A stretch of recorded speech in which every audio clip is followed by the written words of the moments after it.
Joseph lounged at his desk, lost in the kind of daydreams that made slow Mondays bearable. His mind lingered on Maria, the sultry, dark-haired agent he had hired 6 months ago. Last week at the cottage had been unforgettable. The way she moved, the heat between them, it was all he could think about as he idly planned their next rendezvous. His reverie was cut short by the arrival of his wife, Batty, her arms stacked with documents. "Here, sign these," she said briskly, holding them out. He took them without hesitation, scribbling his signature across each page in rapid succession. "You were out the door early this morning. What was the rush?" he asked casually. "Mondays crawl, and besides the staff meeting this afternoon, there's nothing much going on." Batty gave him a knowing smile, her voice edged with something he couldn't quite place. "Oh, I wouldn't say that. I have a feeling today's going to be quite eventful. Just wanted to be ready for it." With that cryptic remark, she turned and walked out, leaving Joseph to drift back into his fantasies. 15 minutes later, the shrill ring of his office phone jolted him back to reality. He picked up, and Batty's voice was calm, steady. "Come to my office. There's something you need to see." A vague unease settled in his gut, but he forced himself up and made his way over. As soon as he stepped inside, he saw them photos spread across her desk. Batty picked up one and held it out to him, a tone laced with ice. "Would you like to explain these?" Joseph's stomach dropped.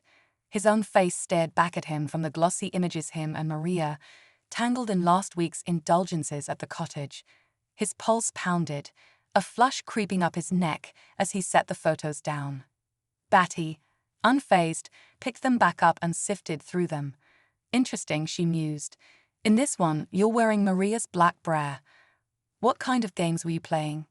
His mouth went dry. "We were just fooling around," he muttered, grasping for anything that wouldn't sound as pathetic as it felt. One thing led to another. Batty let out a sharp breath, her eyes locking onto his. "You've never put on a bra for me," she said, her voice flat, but not without a trace of something deeper. "That alone stings. Never mind the rest of it." Joseph swallowed, feeling the weight of her gaze. "But," she continued, her expression unreadable, "I've spoken to Maria, and we've come to an understanding. She'll still be working here." She tapped the stack of photos against the desk, then looked up at him. "Now, shut the door. We need to have a private conversation." That tone firm, commanding, left no room for argument. Joseph obeyed, knowing full well that whatever came next was entirely out of his hands. Joseph closed the door and turned to face Batty, his pulse still unsteady from the ambush. But to his surprise, she wasn't glaring at him with fury anymore. Instead, she smiled a slow, knowing smile as she placed a shopping bag on her desk and reached inside. From it, she pulled out a black bra, identical to the one in the photos. Holding it up, she studied him, her expression unreadable. "You wore this for Maria," she said coolly. "Now, I want to see you wear it for me. Pictures don't do you justice. Take off your shirt. Now." Joseph hesitated, but the look in her eyes left no room for argument. Swallowing hard, he unbuttoned his shirt, slipping it off before picking up the bra. His fingers fumbled as he attempted to fasten it behind his back, but before he could figure it out, Batty stepped forward, circling behind him. Her hands were quick, securing the clasp with a sharp click that sent a strange shiver through him. He barely registered the sound. She stepped back, surveying him. "You look sexy in your new bra," she murmured. Maria certainly thought so. Her tone was unreadable mocking, maybe, but tinged with something else. Then, she reached into the bag again, pulling out a pair of black lacy panties. "Take the rest of your clothes off. They're ruining the image." Dazed, Joseph obeyed. He slid out of his pants, stepped out of his boxers, and took the delicate garment from her hand. The smooth fabric sent an electric sensation over his skin as he pulled it up his legs. As the nylon settled against him, he felt himself involuntarily react. Batty noticed. "Well, we can't have that unsightly bulge ruining your new look, can we?" She pulled something else from the bag, a girdle. "Put this on." Joseph's mind snapped back to reality. "Wait a minute. Let's talk about this before things get out of hand," he said, his voice shaking somewhere between defiance and pleading. Batty folded her arms. "I'll make you a deal," she said, eyes sharp. "If you can get that brow off in 30 seconds, we'll end this right now. Otherwise, you do exactly as I say. Deal?" Joseph exhaled in relief. "Deal," he said confidently. He reached behind him, fingers searching for the clasp, only to feel the cold, unyielding metal of a small but sturdy padlock. His stomach dropped. What the hell? Where did that come from? He spun to face her, his breath coming faster. Batty smirked, holding up the tiny key between two fingers before slipping it into her pocket. "I put it there, and it's staying there until I decide otherwise, or until someone else decides to let you out." Her voice was cool, matter-of-fact. "Now put these pantyhose on." Joseph clenched his jaw. "You've made your point." "Oh no, I haven't even started." She gestured toward the bag again. "With everything you're wearing and everything you will be wearing, no woman will take you seriously. No one will see you as a man. And that means no more sneaking around behind my back." His breath hitched, but before he could respond, she nodded toward his clothes. "Now, put your shirt and pants back on. We have more to discuss." Joseph hesitated, but when he caught the glint in her eyes, the unmistakable mix of anger and something almost fragile underneath it, he knew there was no use fighting. He pulled his shirt back on, buttoning it over the foreign sensation of lace against his skin. His pants followed, the pressure of the girdle an ever-present reminder of how little control he had left. Batty folded her arms, her voice steel. "From now on, you'll be working in support services under Mandy. She's in charge, and you'll follow her instructions just like you'll follow mine. Step out of line, and you'll regret it." Joseph stiffened. "Batty, I'm your co-owner. Your partner. Any major decisions in this company should be made by both of us." Batty's lips quivered just for a second. "Funny," she said, her voice barely above a whisper. "I thought marriage worked that way too." She turned away, blinking rapidly. When she faced him again, her expression was hard as stone. Joseph exhaled, feeling the walls closing in, the weight of his choices settling like an iron cage around him. And for the first time since entering the office, he realized this time there was no easy way out. Batty's smile was razor-sharp as she slid a stack of papers across the desk. "Take a good look, Joseph," she said, her voice calm but unyielding. "Here are copies for you. Recognize them?" He picked them up, skimming over the legal jargon, his stomach turning to ice as realization struck. "You signed over the entire agency to me this morning. All the bank accounts, the house, everything. You have nothing now except what I choose to give you." She leaned back in her chair, arms crossed. "We built this business together with long hours and hard work, and that's the only reason I'm letting you keep a job here. If I divorced you, I'd get everything anyway, plus a fat lawyer's bill. But now, I got it all without the big bill. So you better do as I say, or else." Joseph swallowed hard. The walls of his reality were crumbling fast. "Now, down to business," Batty continued, her tone clipped and efficient. "Support services employees don't get company cars, so yours is gone. Mandy will take you shopping for appropriate work attire. Our agents, my agents, are the face of this company, all over town in their signature red blazers and white skirts. We're the biggest real estate agency in town, and I intend to keep it that way. And you?" She arched a brow. "You haven't made a sale in over 16 months. We don't have room for dead weight." Joseph flinched, but before he could protest, she was already pressing forward. "I'm calling Mandy in. She'll take you shopping, then drop you off at home. When you get there, you'll find an outfit waiting in the guest room, along with a letter of instructions. I'll see you at 6, and you better have followed those instructions to the letter." Batty studied him for a moment, then added, almost mockingly, "Maybe if I feel you've suffered enough, I'll reconsider. Maybe things can go back to the way they were." She shrugged. "No promises, though." She picked up the phone and dialed. Within moments, Mandy entered. "Mandy, he's ready to go with you now," Batty said, her voice light, almost playful. "Don't forget his 11:15 appointment. I trust your judgment on everything we discussed. Drop him off at home when you're finished with him." She turned back to Joseph with a smirk. "Oh, And dear, today is Joyce first. And I'm not a fool. To mark the occasion, we'll be calling you Joyce from now on. Joseph's breath caught in his throat. Batty's smile widened. Mandy, take Joyce and get going. I'll see you later. As Joseph Joyce turned to leave, he could feel the curious gazes of the office staff on him. Then snickers. Nice outfit, Joseph, one of the agents called. Great taste in clothes. Another added, barely suppressing a giggle. His confusion turned to mortified horror as Mandy leaned in and whispered, "You do realize that black bray of yours is showing right through that thin shirt, don't you?" The color drained from his face. He wanted the ground to swallow him whole. Mandy guided him out to her car, barely containing her amusement. A few blocks down, they'd pulled up in front of Jane's The Complete Woman. "Out," Mandy instructed. Dazed, Joseph stepped out and followed her into the boutique. A stylish woman with sharp eyes and an even sharper smile greeted them. "Welcome," Jane purred. "Hello, Mandy. Is this the model for your new image project?" Mandy grinned. "That's right. She needs a complete wardrobe, everything from the ground up." She turned a pointed look at Joseph. "We're going for a feminine working image." Jane's eyes raked over him appraisingly before she smirked. "I see she has a preference for black lingerie. Don't worry, we have just the thing." She turned to him directly. "Go to the fitting room through that door and undress. I'll be right in to get you started." Joseph hesitated, but the combined stares of Jane and Mandy left him with no choice. He trudged into the small fitting room, stripping down to the black bra, lacy panties, and pantyhose that still clung to him like a second skin. Moments later, Jane entered, eyeing him up and down.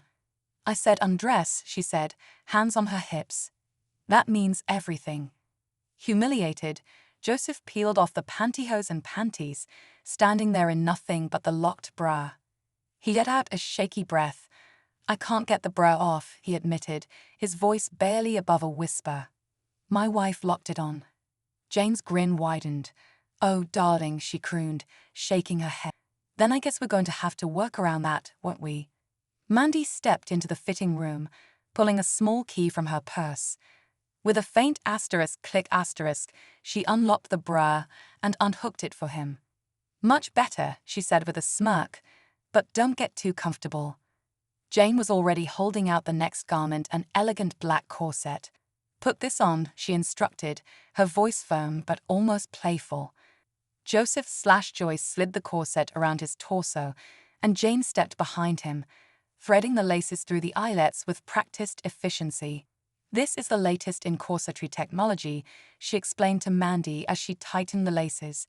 "The trick is in the special lace. It stays soft and pliable when kept in a refrigerator, but once it warms up from body heat, it shrinks, tightening the corset far beyond what you could achieve on your own." With each pull of the laces, Joseph/Joyce felt his waist constrict, his breath coming shorter. The boning in the corset pressed his flesh upward into the waiting cups of his bra, while the padded sections at the hips and back sculpted his lower half into a more feminine silhouette. "And of course we have these," Jane continued, guiding two small metal grommets together at the back. She slipped the tiny lock through them and snapped it shut. "There we go, secure and shapely." Joseph/Joyce swallowed hard, realizing escape was no longer an option. Next came a pair of black lacy petticoats, which he obediently stepped into, followed by a scalloped slip that Jane smoothed over his body. Then she handed him a sheer white blouse adorned with delicate lace-trimmed ruffles. The fabric was nearly translucent. He barely had time to register the sensation before Jane was rolling sheer black my-arms up his legs and fastening them to the garters of the corset. "Now for the finishing touch," she announced, pulling out a blood-red pencil skirt. She slipped it up his legs, zipped the back, and fastened the button. The skirt clung to him like a second skin, emphasizing every curve. "You want to be a real showstopper, don't you?" Jane teased, brushing her hands down the fabric. "Batty told me exactly what you'd need. I've packed a few more skirts and blouses for you. Variety is key, after all. And if you ever need more, you know where to find me."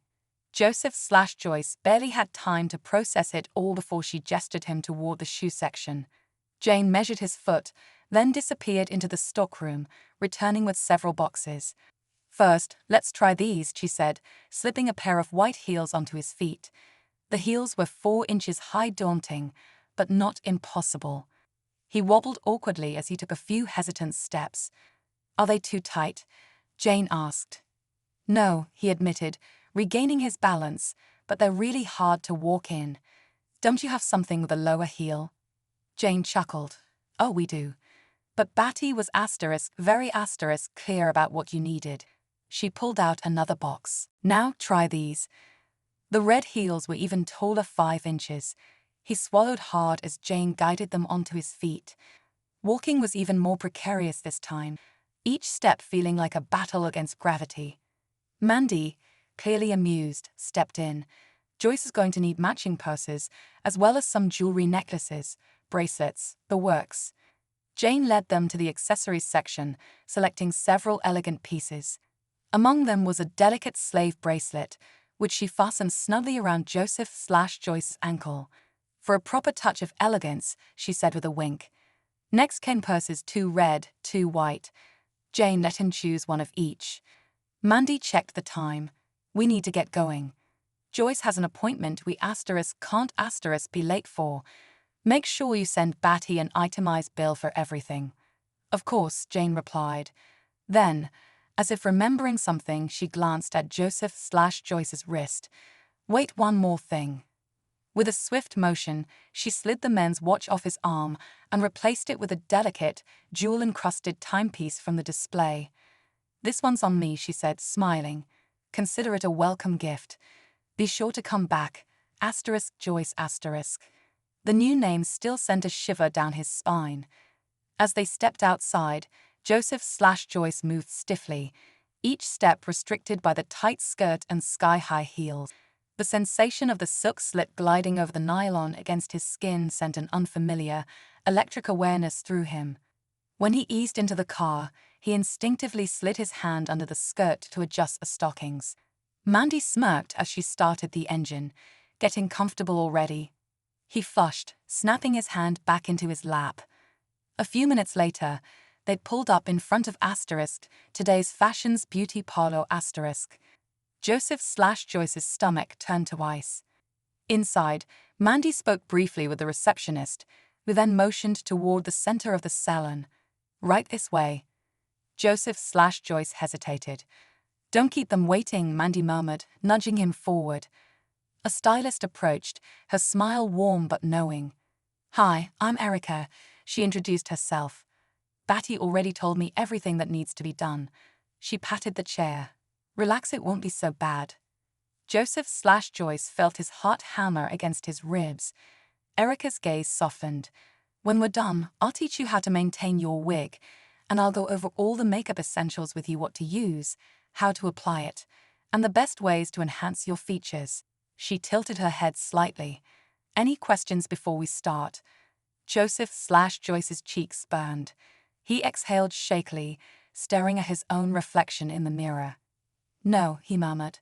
"I guess I don't have much to say about any of this." Erica's smile widened. "That's okay, sweetheart. We'll take care of everything." And with that, the transformation continued. Erica took a step back, arms crossed, studying Joseph/Joyce, now with a critical eye. "Well," she said with a knowing smirk, "I heard you were a bad boy. And I definitely wouldn't want to cross your wife. But I have to say, I didn't think she had it in her to pull off something this elaborate." She leaned in, her expression turning serious.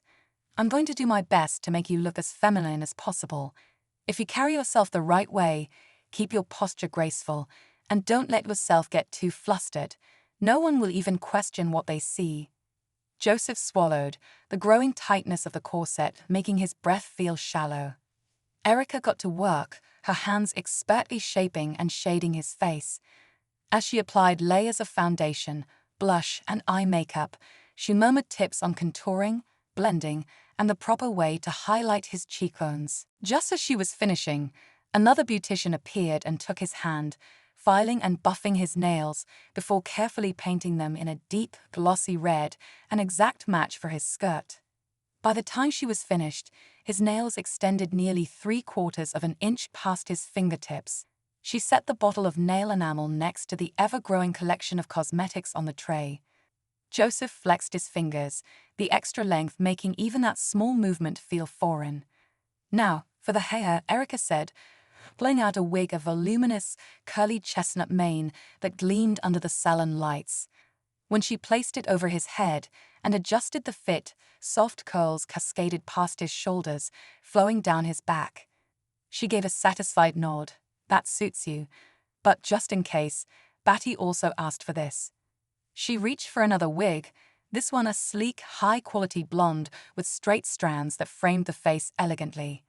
"You never know when you'll want to change," she said lightly. "This is one of the best wigs I've worked with." Batty spared no expense. Joseph Joyce sighed. There was no escape from any of this. The drive home was agonizing.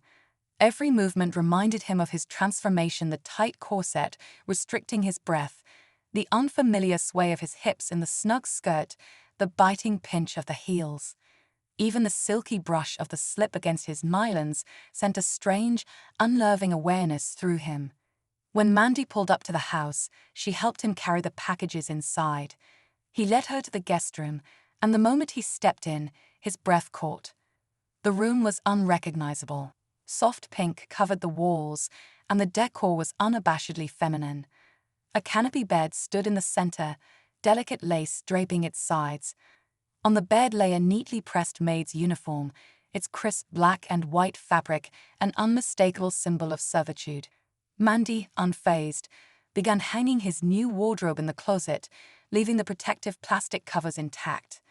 Meanwhile, Joyce reached for the envelope on the bed, his stomach twisting as he saw the name on it, Joyce.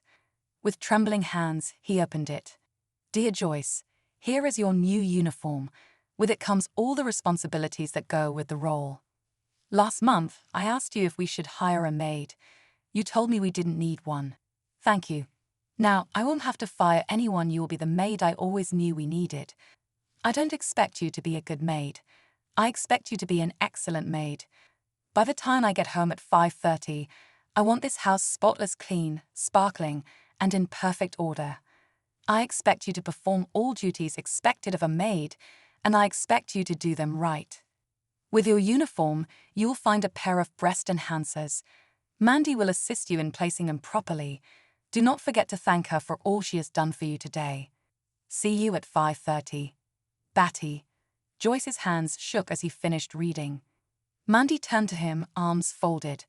"Well, Joyce, I imagine you'll need some help getting into your uniform for the rest of the day. Right?"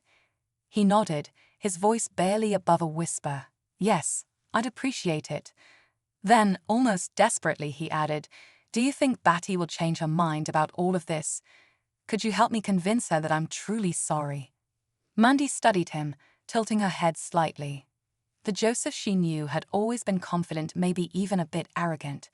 Yet here he stood, looking completely lost. The transformation wasn't just physical. It had stripped him of the certainty he once carried so easily. She sighed, speaking with careful honesty. "I think Batty is reacting as harshly as possible because she was humiliated. She knows about the office affairs, Joseph. She's using this to reclaim every ounce of dignity she feels she lost." Her gaze softened, but her tone remained firm. "I've never had a problem with you, and I don't expect to start now. As Joseph, you always treated me with fairness and respect. Now that you're Joyce, I expect the same. You do your work, and you treat me right, and I'll do what I can to help you. But I won't jeopardize my relationship with Batty for your sake. I respect her too much, and I understand where she's coming from." She hesitated before adding, "If you ever need someone to talk to, though, you can come to me. I'll always be honest with you." Joyce swallowed hard. He wasn't sure if that comforted him or made him feel even more trapped. Mandy clapped her hands together. "Now, let's get you into your uniform. Do you need help with it?" He nodded again, looking down at the items on the bed. "Yes. I have no idea how these artificial breasts go. And if you could," his voice took on a pleading edge, "please, Loosen this corset. It's killing me. Mandy applied a special adhesive to the breast forms before carefully pressing them against Joseph's chest, smoothing them into place. The sensation was foreign, an added weight that only deepened his discomfort. She then picked up the maid's uniform, holding it over his head. I really can't loosen the corset, she said as she pulled the garment down over him. I'm sure the tightness is part of Batty's plan for you. The uniform settled around him, a crisp black dress with white trim, an apron tied neatly at the waist, and a frilly maid's cap perched atop his carefully styled hair. Mandy stepped back, studying him with a tilt of her head. You know, she said thoughtfully, you make a pretty sharp-looking woman. Joseph Joyce shifted awkwardly, tugging at the hem of the uniform. If you try to make the best of it, it might not be so bad, she continued. I feel a little sorry for you, but at the same time, you did bring this on yourself. Do your best, and maybe Batty will change her mind sooner rather than later. She's always forgiven you in the past, hasn't she? So if you play your cards right, she'll forgive you now. It won't be quick, but I think once she believes you've learned your lesson, she'll move on. Mandy exhaled, crossing her arms. I don't know what all she has planned, but I know you. You'll survive this. Good luck. Joseph swallowed, his voice quieter than he intended. Mandy, I want to thank you from the bottom of my heart. I appreciate what you've done for me, even if you were just following Batty's order. I still think of you as a friend. That hasn't changed. Mandy smiled, but then hesitated before asking, I have just one question and I'd like an honest answer. Why did you never try anything with me? You made passes at the other women in the office. Why not me? Joseph blinked, taken aback. Honestly, he sighed, I fantasized about you, but I always had too much respect for you. I thought of you as someone with a strong moral standard, someone who wouldn't be interested in any hanky-panky, as you put it. Mandy studied him for a moment before nodding. Thank you. I appreciate the honesty. Then she grinned. I suppose I'll get used to calling you Joyce. It won't be easy, though. With that, she turned and left, closing the door behind her. She hadn't even made it 3 feet down the hallway before Joseph scrambled to find his old clothes. He rushed to the bedroom door, their bedroom, but found a new lock. Locked. He checked the hamper. Empty. His coveralls? He thought of the garage and darted there, gone. His shoulders sagged in defeat. There was no escape. Resigned, he picked up the vacuum and started on the floors. He was polishing the dining table when a presence behind him made his skin prickle. He turned to see Batty standing in the doorway, arms folded, watching him with unreadable eyes. Well, she said, surveying the room, parts of the house look decent, but I imagine it'll take you a couple of days to get everything up to standard. Now, tell me, what did you make for dinner? Joseph froze. Dinner. He hadn't even thought about it. His throat tightened. I'm truly sorry. I lost track of time. I didn't even realize how late it was. Batty sighed, shaking her head. I'll overlook it this time, but don't expect that in the future. We'll go out tonight. Just as she said this, the phone rang. Joseph could only hear one side of the conversation, but he caught Batty saying, I'll meet you in an hour. For a moment, he let out a breath of relief. Maybe she'd be going alone. Then she turned to him with a smirk. You'll have to change, she said. We're meeting Tyler and his partner for dinner at the Iron Skillet Supper Club. Joseph's stomach dropped. In your closet, you'll find a black evening dress that will be perfect for the occasion, she continued smoothly. Go get changed, then come into my bedroom and help me get ready. He hesitated at that word, my bedroom. There was no R anymore. He made his way to the guest room, opened the closet, and quickly spotted the dress. It was elegant, sophisticated, but unmistakably feminine. Resigned, he stepped out of the maid's uniform and into the dress. It took some twisting and struggling, but he managed to zip it up and straighten the fabric. The fitted bodice hugged his torso, and the skirt flowed smoothly over his hips. Glancing at the mirror, he realized his hair needed adjusting. He carefully brushed through the chestnut curls, touching up his makeup just enough to satisfy Batty's inevitable scrutiny. Then, with measured steps, he made his way to her bedroom. Batty was at the vanity, applying her makeup. She glanced up, a slow smile playing on her lips. "Oh, there you are," she said lightly. She turned in her seat, eyes flickering over him in assessment. "I guess I don't need any help after all," she mused. Then, tilting her head, she added, "Turn around. Let me get a good look at you." Joseph turned slowly, taking a careful step back as Batty's gaze swept over him. "I just had a fantastic idea," she announced, her eyes gleaming with amusement. "Tomorrow you can model the new support services outfits for the staff. Just walk like you did for me just now, and you'll be fine." Joseph's stomach lurched. "Oh, and be sure to bring your maid's outfit with you to work," she added casually, "just in case I find a need for a maid." She turned toward the door, throwing over her shoulder, "Now, let's get going. Take your black purse, the one that matches your shoes, and meet me at my car." The ride to the supper club was silent. Joseph Joyce sat stiffly, his hands clenching his purse in his lap, his expression bleak. Batty, on the other hand, was in a chatty mood.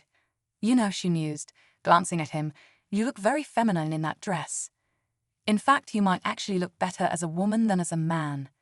Joyce swallowed, staring out the window. "Now, let me tell you how things are going to work," she continued, her voice taking on that commanding edge he was coming to dread. "You will wake up early, put on your uniform, do your makeup, and make me a fresh cup of coffee. At exactly 7:30, you will bring it to my bedroom and wake me. While I shower, I expect you to lay out my clothes for the day. Then you'll go to your room, get dressed for work, and make sure you use plenty of perfume. There are 2 bottles in your makeup area, and I expect you to use them liberally." Joyce's fingers twitched in his lap. "I expect you to be ready when I am. I'll drive you to the office, and you'll report to Mandy. She'll give you your assignments for the morning. Around noon, I'll have arranged for someone to take you home. Once there, you'll change into your maid's uniform and get the house spotless, and for God's sake, don't forget about dinner this time. I expect dinner on the table no later than 5:45. Do you understand?" Joyce nodded stiffly. "Yes." Batty turned her head slightly, studying him. "Do you have any questions?" Joyce hesitated before asking, his voice laced with quiet desperation. "What can I do to get things back to how they were?" "You know I love you, Batty. I don't want to lose you." She exhaled slowly, gripping the wheel tighter. "Just do as I say," she said finally. "And maybe when I feel like I can trust you around the girls again, I'll let you know." She turned to look at him fully. "You've humiliated me, Joseph. Terribly. And right now, all I can think about is revenge. I hate that I feel this way, but I will not stand for you chasing every woman that walks through our office. So get it through your head, the best thing you can do is obey. Do it well, and maybe this will be over sooner. Do you understand me?" Joyce swallowed hard, his voice barely above a whisper. "Yes, I understand." When they arrived at the Iron Skillet Supper Club, the evening air felt thick with unspoken tension. As they stepped inside, Tyler spotted them immediately, his face breaking into a broad smile as he approached. He leaned in, pressing a kiss to Batty's cheek. "Didn't Joseph object to signing those papers?" he asked, chuckling. "I can't believe he just signed them without putting up a fight." Batty smirked. "Nope, it was shockingly easy. He didn't even hesitate. Signed them without a single complaint." Tyler's eyes flickered to Joyce, and a curious smile spread across his lips. "And who's this?" he asked, giving a polite nod. "She's so pretty. And so demure." Batty grinned playfully. "Look closely, Tyler. You've seen her plenty of times before." Tyler frowned, his eyes scanning Joyce's face, then widening in disbelief. "Oh my God," he blurted out. "Joseph." Joyce exhaled slowly. "Yes," he murmured. "And now my name is Joyce." It was the first time he had acknowledged the name himself. Tyler took a step back, shaking his head in astonishment. "You didn't object to signing those papers Batty had me draft. You signed them without any threats or coercion." Joyce's throat went dry. He couldn't exactly admit that he hadn't even read the documents before signing. "There was no objection on my part," he said simply, his voice even. "And no threats were used by Batty when I signed them." Tyler let out a low whistle, shaking his head. "Well, Dan, I never thought I'd see the day." Batty smirked, hooking her arm through Joyce's. "Come on," she said smoothly, leading him toward the table. "Let's enjoy our dinner." Joyce swallowed hard, already dreading what the rest of the night and tomorrow would bring. The evening at the supper club passed in a haze of quiet tension for Joyce. While they ate, Batty made no effort to discourage Tyler's flirtations. He leaned in, speaking in low, intimate tones, and Batty met his advances with a playful smirk, letting him linger close.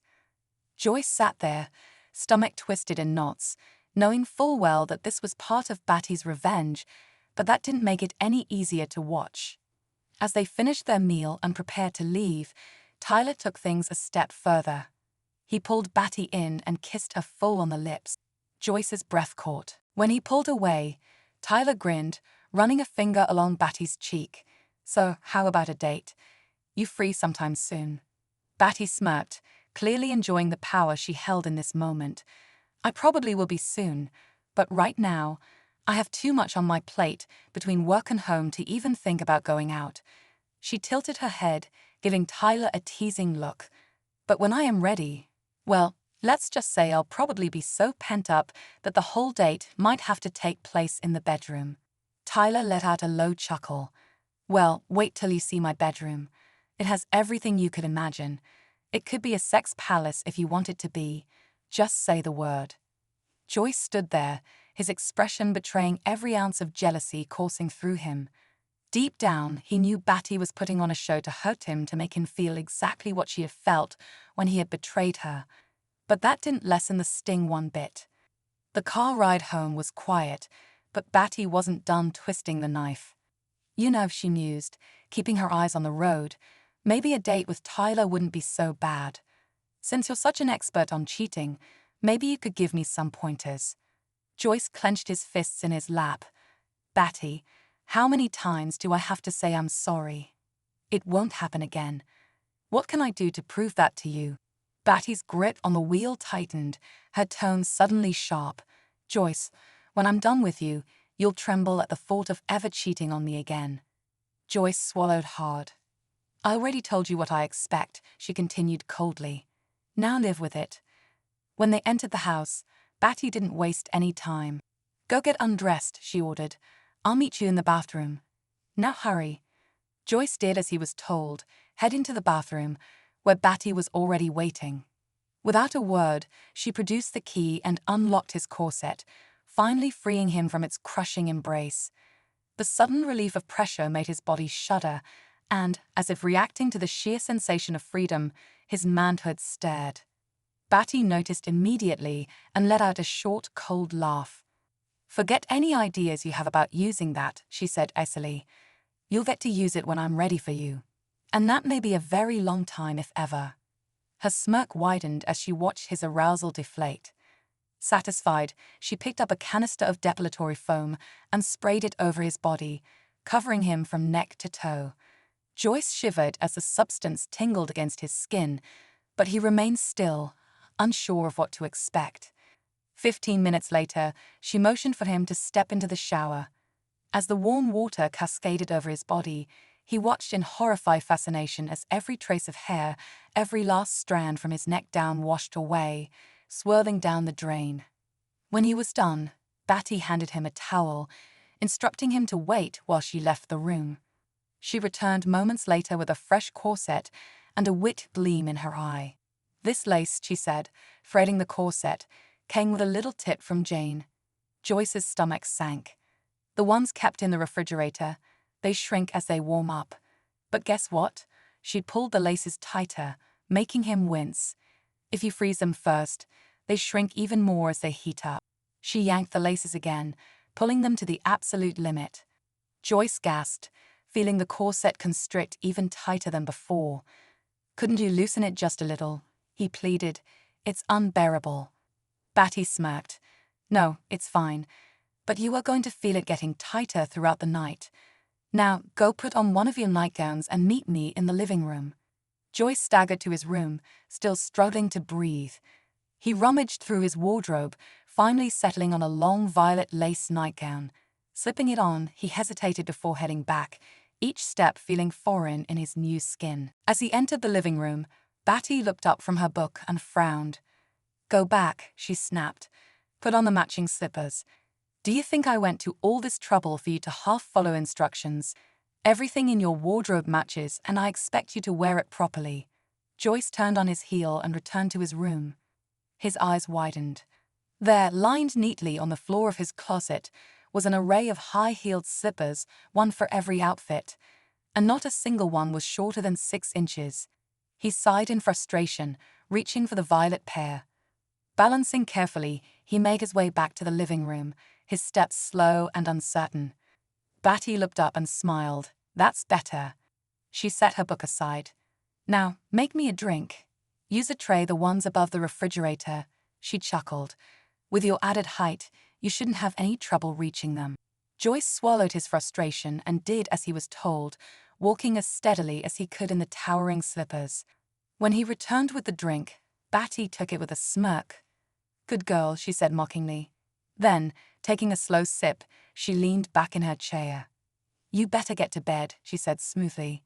Tomorrow is going to be a big day for you. Joyce nodded, his heart sinking. He had no doubt she meant every word. Tuesday morning came too soon. Joyce rose at 6, his body aching from the relentless grip of the corset. He made his way to the kitchen, started the coffee, then went back to his room to slip into his maid's uniform.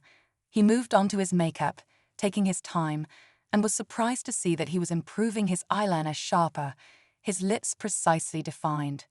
Once satisfied, he returned to the kitchen and began preparing breakfast.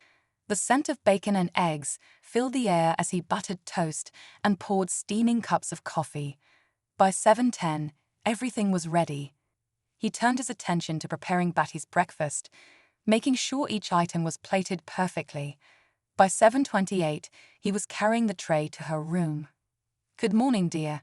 Breakfast is served, he announced, hoping his tone sounded cheerful. Batty opened her eyes, smiling at the sight of the tray. Then her gaze shifted to him, scanning him with a critical eye. You're improving, she remarked, a hint of amusement in her voice. Joyce stood stiffly as she took a sip of her coffee. Get my dark blue pantsuit out, she instructed, and my blue underwear to match bra and panties. Also, my blue heels. Joyce moved quickly, pulling the neatly pressed suit from the closet and laying it on the bed on his side, or rather, the side that used to be his. Once her shoes and undergarments were in place, he turned to her expectantly. Go start my shower, she ordered. I'll be right in. As he turned to leave, she added, and for today, put on the full skirt with a double-flared petticoat. I want you to make an impression. Joyce swallowed hard. Yes, ma'am. And don't forget, put the rest of your uniforms in the car, including your maid's uniform and the shoes that go with it. On the drive to work, Batty spoke as though they were discussing any routine task. This morning, you'll model the new support services outfits for the staff. You'll start with the full skirt, move on to the A-line, and finish with the pencil skirt. Once you're done, you'll change into your maid's uniform and come back to the meeting.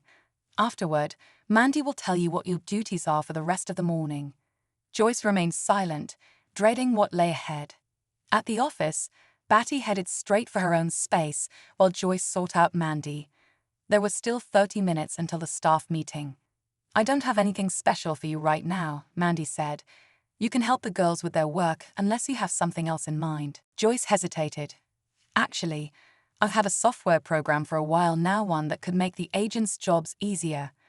It would store all the listings with a search and print function, so they could just enter their criteria, and matching properties would pop up. I never installed it, but if it works, it could save them a lot of time. Mandy raised a brow, intrigued. That sounds promising. Go ahead and install it after the meeting. Joyce nodded, relieved to have something productive to do later. At 9, the staff gathered in the conference room. Joyce sat in the corner, eyes downcast, hoping to be invisible. Batty stood at the front of the room. Our agents in their red blazers and white skirts or slacks are recognized all over town, she began. I've decided that our support staff should have a cohesive look, as well as something that complements the professionalism of our brand. James has agreed to carry what we have in mind. She glanced toward Joyce with a wicked smile. Our newest support person, Joyce, wanted you to see what's available, so she's going to model some possibilities for us. After all, Joyce is always looking for something on the sides, so let's get on with the show. Joyce felt the heat rise to his face, but he had no choice. He stood, turned slowly, and let the staff take in the full view of his current outfit, the flared skirt with its layers of petticoats swaying dramatically with each movement. He heard murmurs ripple through the room. Some of them were recognizing him. He bit his lip and retreated to Mandy's office, where he quickly changed into the A-line skirt before returning. After a second round of scrutiny, he went back and changed again, this time into the pencil skirt, switching his shoes for a pair of white heels with a significantly higher heel. Walking back into the meeting room, he moved stiffly, the restrictive skirt making his steps smaller, more deliberate. Batty smirked. Joyce would have been crushed if we didn't let her model these outfits for us. Laughter trickled through the room. And as an added bonus, she continued smoothly, Jane has agreed to give us a 25% discount on all purchases, not just for work attire, but for anything in her store. Consider it an extra perk of working here.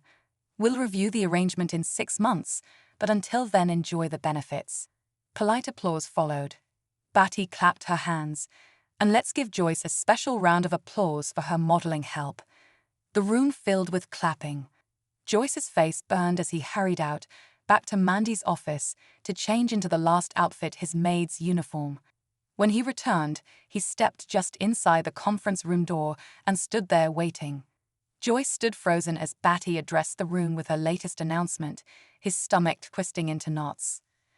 I've decided to introduce a special perk for our Employee of the Month award, she said with a smirk. As I mentioned earlier, Joyce is always looking for something on the side, and as it turns out, she makes a pretty good maid. So the winner will receive her services for a full day. How about that? Laughter rippled through the conference room. Joyce's face burned with humiliation, but he knew he had no choice but to comply.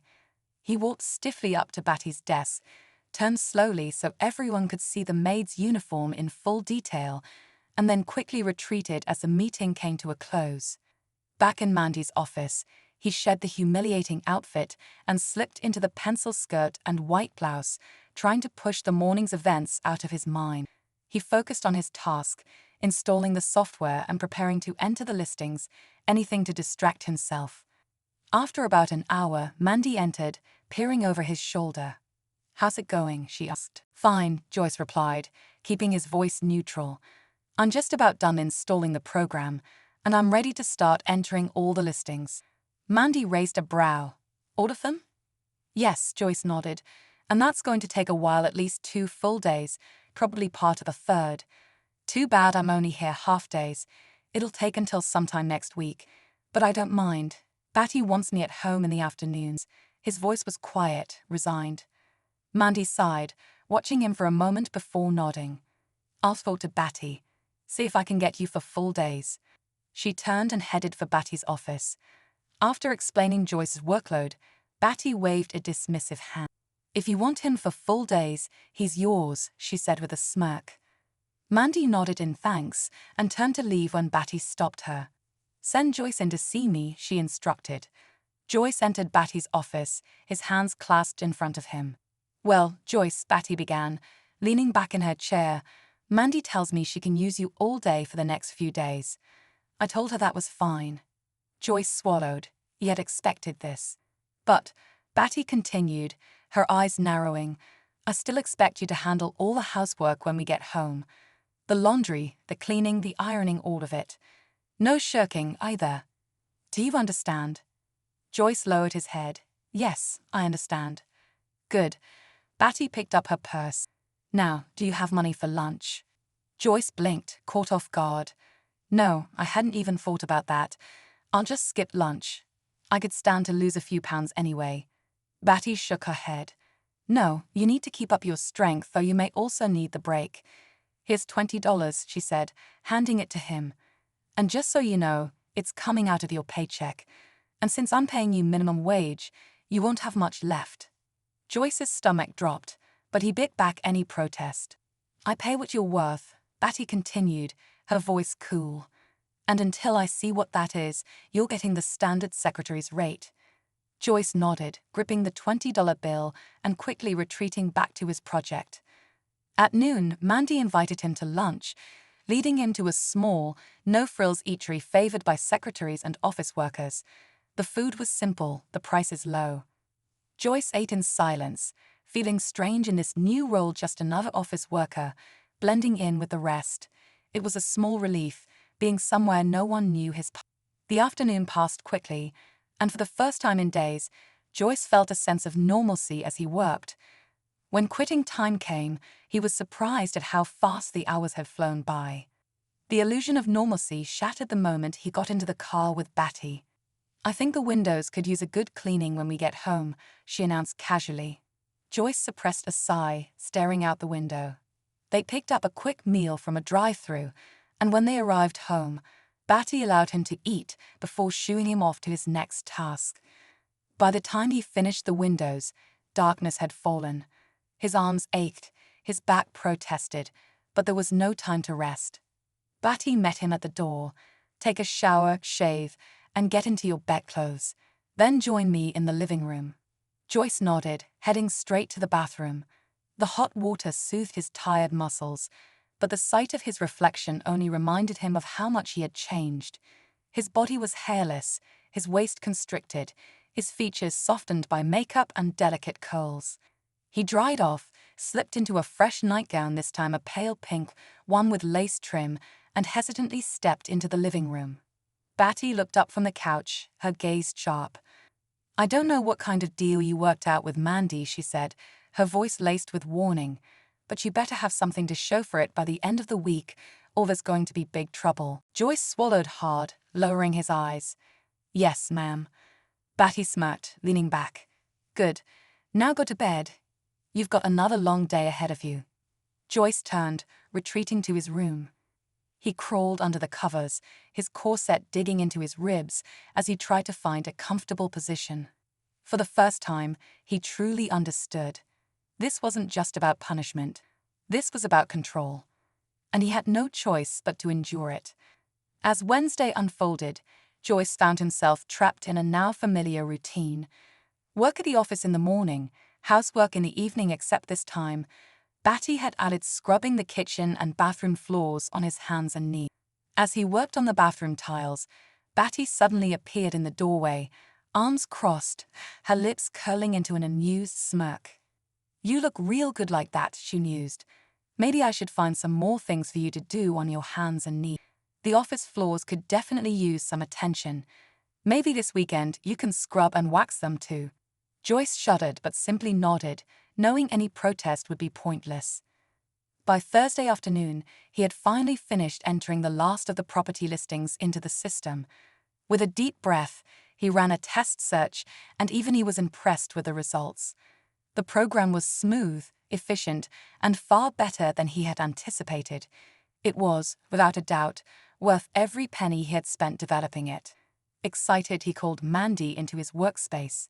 "Come see this," he said eagerly as she sat down. She watched the demonstration closely, then tried the system herself. After a few searches, she leaned back in her chair, eyes shining.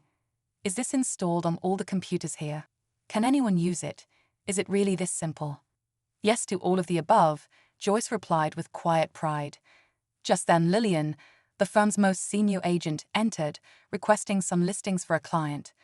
Mandy quickly entered the search parameters, and within seconds, the system produced a list of 10 matching properties. Joyce pointed out the print button, and within minutes, Lillian had all the sheets she needed. Her eyes widened in delight. That was fast. Mandy grinned. "You're the first to get information from our brand new system, put together by Joyce here." Lillian turned to Joyce with an approving smile. "Keep up the good work," she said warmly, bending forward to kiss him lightly on the cheek. "If you keep this up, we'll be first in everything." Joyce felt an unexpected warmth at her words. "How hard is it to use?" Lillian asked. Mandy responded, "It's really simple. I'll show everyone how to use it when they have time. Maybe tomorrow, after the meeting." "I'll make time," Lillian said firmly. That afternoon, Batty arrived to pick Joyce up. Mandy mentioned that she wouldn't need Joyce the next afternoon should Batty have other plans. Batty smirked. Thanks for letting me know. Once home, after their evening meal, Batty instructed Joyce to scrub the kitchen floor again. Get the pail ready, she said, disappearing momentarily. When she returned, she held a pair of Joseph's old jockey shorts, the elastic freshly cut off. At least we'll finally get some use out of these, she quipped, tossing them at him. They make great cleaning rags. Joyce stared at the fabric in his hands, then sighed and got to work. Friday morning, Mandy intercepted Batty as she arrived at the office. You need to see what Joyce has done with the system, she said, nearly bursting with excitement. I was here until 7:30 last night testing, and I still can't believe how good it is. Batty followed Mandy into her office, where she received a full demonstration of the program. By the end, she was thoroughly impressed.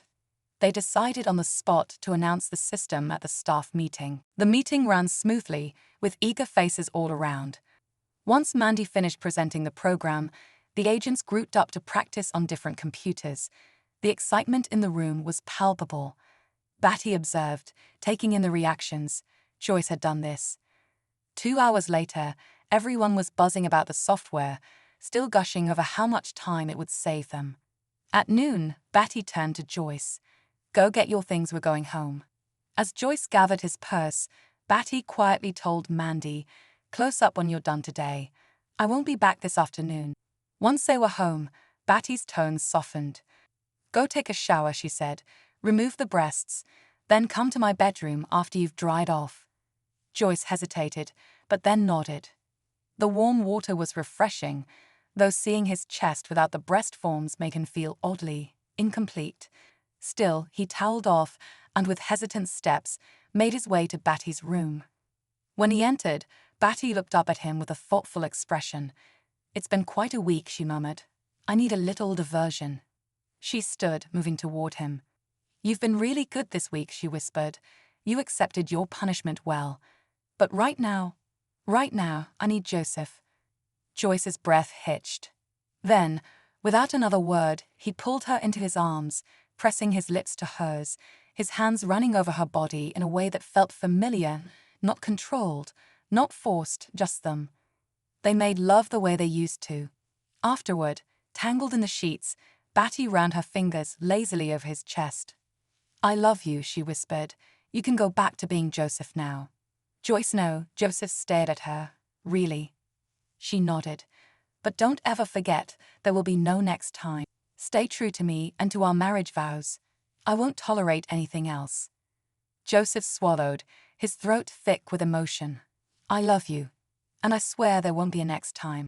I should never have put our love in jeopardy in any way. Batty studied him, then smiled faintly. You know, she mused, by Wednesday, I had a feeling you were kind of enjoying being Joyce. Joseph exhaled. I was, he admitted.